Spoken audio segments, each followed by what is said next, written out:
2024 लोकसभा चुनावों के लिए जहां एक तरफ बेंगलुरु में विपक्षी पार्टियों की अहम मीटिंग की तैयारी चल रही है, तो वहीं उत्तर प्रदेश में सुबह सपा के एनडीए में एंट्री से सियासी भूचाल आ गया है।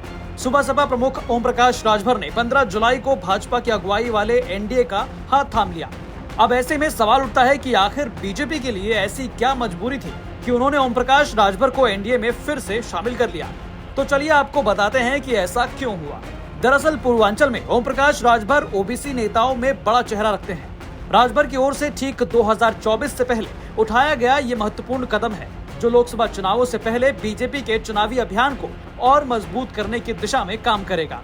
सत्तारूढ़ एनडीए खेमे में राजभर का जाना हिंदी पट्टी में पिछड़ी जातियों के बीच अपनी पैठ बढ़ाने की बीजेपी की सशक्त कोशिश को दिखाती है, वो भी ऐसे माहौल में जब लोकसभा चुनाव से पहले विपक्ष ने ओबीसी जनगणना समेत कई मुद्दों को उठा रखा है।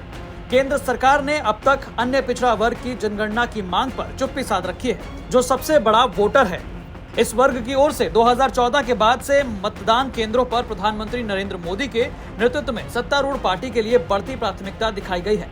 छोटे दलों को रिप्रेजेंट करने वाले और ज्यादातर एक विशेष पिछड़ी या दलित जाति से जुड़े नेता हाल के महीनों में एनडीए में चले गए हैं और उन्होंने विपक्ष का साथ छोड़ दिया है।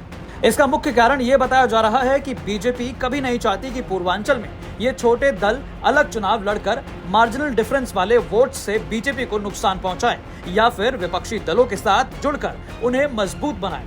2024 लोकसभा चुनाव से पहले राजभर, संजय निषाद जैसे ओबीसी नेता एनडीए का हिस्सा है। इन दोनों नेताओं का निषादों, केवटों और मछुआरों के बीच प्रभाव है। वहीं अपना दल सोनेलाल की केंद्रीय मंत्री अनुप्रिया पटेल को पिछड़े कुर्मियों का समर्थन प्राप्त है।